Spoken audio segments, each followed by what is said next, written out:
سلام و درود به همه شما همراهان خوب هویچی، هر جای دنیا که هستید و با هر وسیله‌ای که ما را تماشا می‌کنید. خوشحالیم که یک بار دیگه با یک ویدیوی جذاب و دیدنی دیگه از هویچ در خدمت شما عزیزان هستیم. فرودگاه بین‌المللی دنور و یا فرودگاه دن پر از مسائل محرمانه، مجسمه‌های عجیب و غریب و هنرهای ترسناک و محل داستان و افسانه‌های عجیب و غریب است. مردم حتی سوال می‌کنند که چرا فرودگاه دنور در وهله اول ساخته شده است. فرودگاه فعلی در سال 1995 افتتاح شد، اما یکی دیگر نزدیکتر به مرکز شهر وجود داشت. این نسخه جدید 2 برابر اندازه منهتن است و توسعه آن بیش از 2 میلیارد دلار بودجه داشته. اما حتی قبل از اینکه فرودگاه بین‌المللی دنور بازگشایی شود، موضوع نظریه‌های توطئه بیشماری بود. آیا حقیقتی پشت شایعات وجود داشت؟ این چیزی است که ما قصد داریم در این ویدیو به اون بپردازیم. فرودگاه نفرین شده یا فرودگاه دنور. با هم ادامه این ویدیو رو میبینیم، اما قبلش یادتون نره که این ویدیو رو لایک کنید و با دوستان خودتون به اشتراک بگذارید.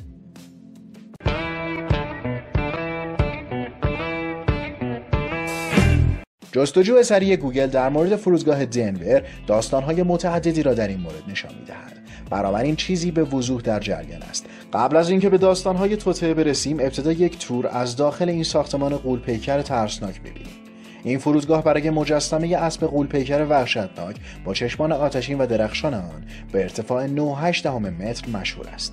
به گفته رسانه محلی اسلیت، مردم محلی دنور او را بلوسیفر یا شیطان آبی مینامند. اما حتی عجیب‌تر، داستان عجیب این مجسمه چشم قرمز به نام موستانگ آبی است که مجسمه ساز او لوئیس جیمز را کشت. این مجسمه روی او افتاد و رگ اصلی او را زد. در داخل فرودگاه قطعات هنری آزاردهنده بیشتری وجود دارد، از قبیل نقاشی از یک شیطان که از یک شمعدان بیرون میپرد و مجسمه آنوبیس، خدای مرگ مصر قدیم. برخی از آثار هنری بحث برانگیز در حال حاضر حذف شده‌اند، از جمله یک شخصیت که شبیه یک افسر رسمی نازی در یک ماسک گاز است. بچه‌ها در مقابل یک ساختمان سوزان و بچه‌هایی که در اطراف یک چاقو جمع شده‌اند. سبک معمولی که شما از ساختمان‌های ترمینال یا یک فرودگاه انتظار دارید نیست. نه، پس نظریه‌های توطئه‌ای که فرودگاه دنور را احاطه کرده‌اند چه می‌شود؟ یکی از مواردی که در مورد آن صحبت می شود شکل باند فرودگاه است. یک دید هوایی از باند فرودگاه نشان می دهد که طراحی آن شبیه به شکل سواستیکا، سمبل صلح نازی است و این یک شکل معمول برای باند فرودگاه نیست. توضیحی که مدیر فرودگاه در مورد این شکل خاص می دهد این است که باند فرودگاه طوری طراحی شده که بتواند به طور همزمان بدون در نظر گرفتن الگوی آب و هوایی مورد استفاده قرار بگیرد. او به روزنامه بریتانیای تلگراف گفت: ما فکر می‌کنیم مثل یک فرفره به نظر می‌رسد، اما در همان مقاله تلگراف نیز اشاره شده. همچنین تابلوها و پلاک‌هایی در اطراف فرودگاه وجود دارد که برخی از آنها نمادهای عجیب و غریب است که شبیه فراماسون به نظر می‌رسد. این به بحث‌های دیگر منجر شد که ادعا می‌کنند بودجه ساخت فرودگاه جدید توسط کمیسیون فرودگاه بین‌المللی تامین شده است. با این حال هنگام جستجو برای آن نام در گوگل نتیجه‌ای حاصل نمی‌شود که باعث شده دیگران نتیجه گیری کنند که بودجه این فرودگاه در واقع توسط گروه نازی‌های نظم نوین جهانی تامین می‌شود. تاریخ افتتاحیه فرودگاه نیز تاریخ 19 مارس 1994 است. اگر این اعداد را با هم اضافه کنید، یعنی 1 به علاوه 9 به علاوه 1 به علاوه 9 به علاوه 9 به علاوه 4، شما 33 را خواهید داشت. این بالاترین سطح کمال در فراماسونری است که نشان می‌دهد که مربع فراماسونری به گروه ایلومیناتی پیوند دارد. نظم نوین جهانی، فراماسونری، مرکز گروه ایلومیناتی یا فقط یک تصادف.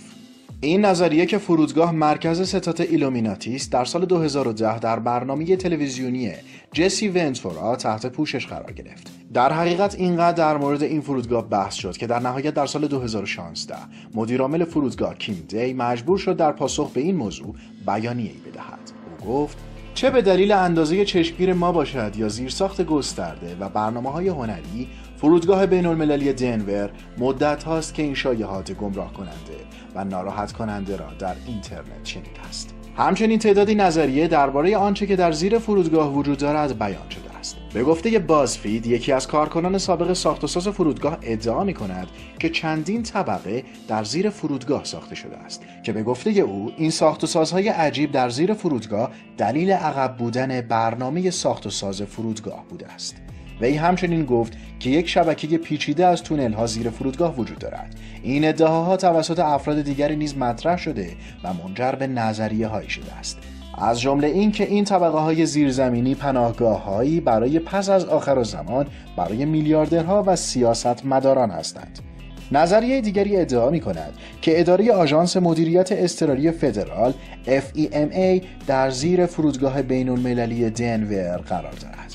قابل اعتمادترین تئوری به نظر می‌رسد این باشد که این تونل‌های زیرزمینی برای سیستم راه آهن فرودگاه و سیستم باربری ساخته شده که قرار بود مستقر شود اما تحقق نیافته است.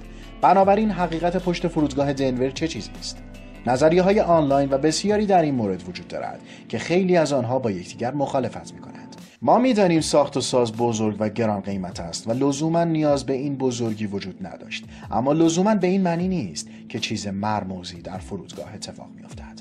هنوز تمامی حقایق در مورد این فرودگاه روشن نشده است. شما میتونید نظرات خودتون رو در مورد با این فرودگاه و حقایق آن با ما به اشتراک بگذارید.